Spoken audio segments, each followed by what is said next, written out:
made it through our Edgar Allan Poe unit, and now we have finally arrived at our destination, Six Flags Nevermore Fun Park.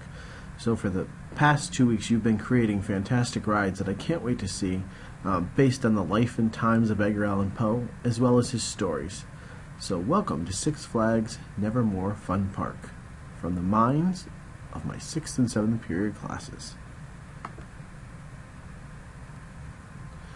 So I went through some of your rides and picked out some of my favorites. So while you're here at our Fright Fest, please be sure to visit these attractions: the Raven of Red Death, the Tragic Plunge, the Polar Coaster, the Poenator, the Raven's Revenge, 7 Days of Torture, the Red Death Carousel, the Red Ride of Death, the Final Destination, Midnight Madness, Raving Raven Roller Coaster, the Mask of the Red Death Returns, and the Midnight Merry-Go-Round.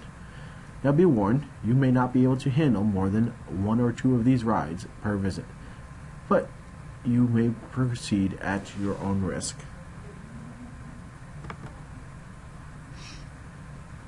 So what I'd like to do is I set up a Google Doc for you where you can vote on your favorite Poe-inspired ride.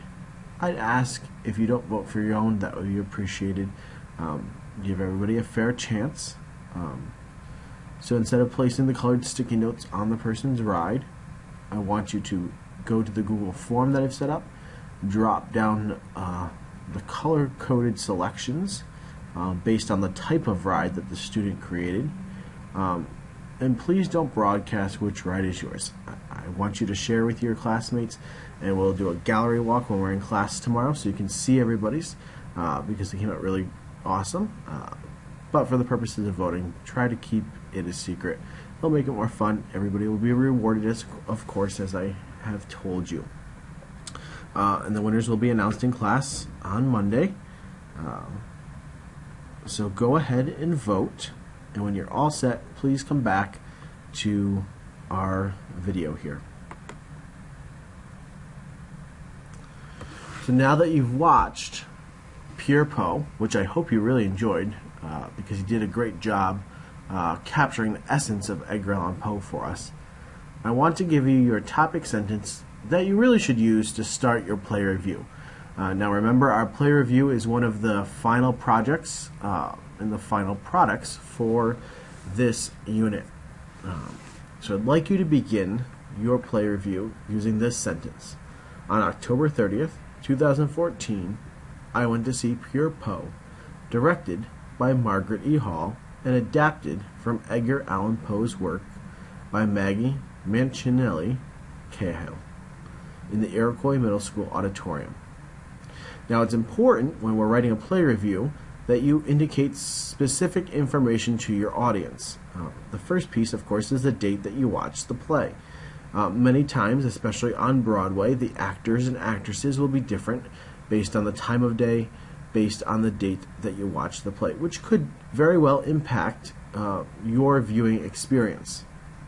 Then you should always tell us the title of the play that you watched. If it's a remake or anything like that, you should indicate that. In this case, this was Pure Poe. There's nothing quite like it out there. It was created for us in the classroom, meant to be an educational tool. You should tell us who directed the play, and then you need to give credit to Edgar Allan Poe, because many of the words used in the play were straight from the text. So that's why it's so important that we say adapted from, because there were some changes, but they were not major. Then you should also give the location, so people can, if it's a theater, they may want to go to that specific theater. In our case, they came to us, so Iroquois Middle School auditorium is fine. For the following paragraph, after your introduction, I want you to just begin by talking about the actor, and his name is Win Harmon. Now please remember, because it is a proper noun, we are going to capitalize the W and the H in his name. It's very important that we get in the habit of capitalizing proper nouns. I noticed in a lot of your writing that often you don't. So why don't we take a second and take a look at our topic sentence as well and look at where the capitals are. You'll see a capital O for October because it's the name of a month. The same thing for Pure Poe. It's the name of our play.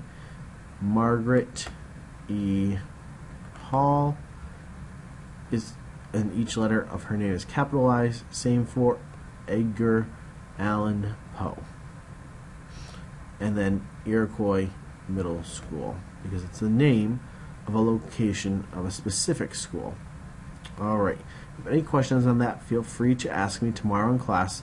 I think that you all know how to do it, you just often forget when you're writing, so just a reminder for you. Alright, so as you're writing your review of the play, there's some things that I ask you to keep in mind. What props did the actor use? So in other words, what items did he have in his hand? What items were behind him? What furniture was there? Now, I would focus specifically maybe on the rocking chair or the desk. How did that set the scene for you to watch the play?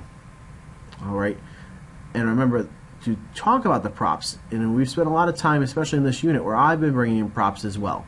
So really, how does that build our understanding? How do we make connections when there's a physical item present versus having to imagine it? Because there is a difference, and it's important that in a play review that you point out that difference. I'd like you to talk about the actor's voice. He did a fantastic job of modulating his voice, so changing the volume, making us believe his story, wanting to hear more. We could hear the fear in his voice when he was portraying the Raven. We could hear the sheer madness in his voice in The Telltale Heart. The confusion, the worry that was present when we're talking about the Mask of Red Death. So how was that important? Why did that help us to grasp what the actor was saying to us, and helped us really enjoy the play, even though it was a one-man show, and he played so many different parts. So why was it so critical that he did that with his voice as well? What was the mood of the play? Please don't just say sad or happy. I really want you to elaborate on your answers and really tell me what you think the mood of the play was. How did it make you feel? And maybe you felt more than one thing when you were sitting there. So take a minute, reflect on how you felt as you watched the play. And think about the role that the props and the actor and the furniture and all the sounds played on your mood. So you could talk about how some of the decisions made by the actor and the company that was producing this play really impacted the mood, because that was the end goal. So I don't need several examples, but one or two would be fantastic. Talk about the sound effects that you heard. Now, all the sounds were pre-recorded, but they were very, very lifelike. Which ones caught your attention? Why were they effective? All right? And one last question that's so important to everything we've done this unit. Please share with me the elements of Gothic literature that you noticed in the play.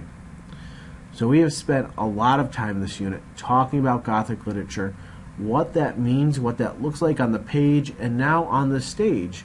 So I really want you to think about the impact of the Gothic and what that means for us as readers. There are some fantastic examples on the stage. Some should look familiar because I've been doing those for you in the classroom. If you have any questions about the play review, please feel free to stop by and visit me before class, after class, lunch, whatever works for you. I'm not looking for anything particularly lengthy. I do not want to give you a length, only because some of you tend to stop there. And I really want to see your creativity and your insight at work. So let's say a minimum of 1 to 1.5 pages, and we'll use that word throughout the year as well, minimum. It's a word you really should become familiar with. So that's the lower level of the requirement that we're looking for, and we'll revisit that as we progress through this year. So a few other things to keep in mind when you're writing about Pure Poe. the stories from America's master storyteller, of course, which was Poe. We heard the poem The Raven, and the Telltale Heart and the Mask of Red Death stories were represented for us. So when you're talking about the play, I really would appreciate you to hit upon all three, because it was so important to watch all three and how they were blended together and how that's different from your understanding when we read them separately in class. So really think about it. I want to see at least a mention or two of all three of these. In the conclusion, I want you to answer one question. What did you think of the production? And since it is a play review, what the audience wants to know is if you would recommend it or not. Because that's why people read play reviews or movie reviews, to find out if it's any good. So I want you to tell us, would you highly recommend it? Maybe just recommend it. It was good, but you weren't quite sure, or you would not recommend it at all. I would say based on the response I saw in the auditorium, that's not the case. But if you really didn't like it, it wasn't your thing, not a problem. You don't need to recommend it. But you need to support whatever you say with a reason. The why. The why is so important. Time and again this year, we are going to talk about thinking and talk about your thinking about what it is we're doing. So in this case, it's a play review. I don't want you to tell me what you think of the production, but I want you to support that. So for example, I would highly recommend this show because, and then that we would give an example. So it's the same thing that I've asked you to do in your lit letters, where you tell me something about the book and tell me why it's important. The why is so necessary when we're having a conversation. It helps me to know that what you're thinking, and it also demonstrates for me and demonstrates for you what you actually know and where your ideas are coming from. Alright, before you finish this online video, I'd ask that you complete the exit ticket, or in this case it's now an entrance ticket, that I gave you before you left class today. So reflect on that, answer the question there about the play. What were your initial reactions? Any questions as we conclude this unit, and I will take that on your way in the door tomorrow. I look forward to seeing all of you. And again, please bring any questions or ideas to me.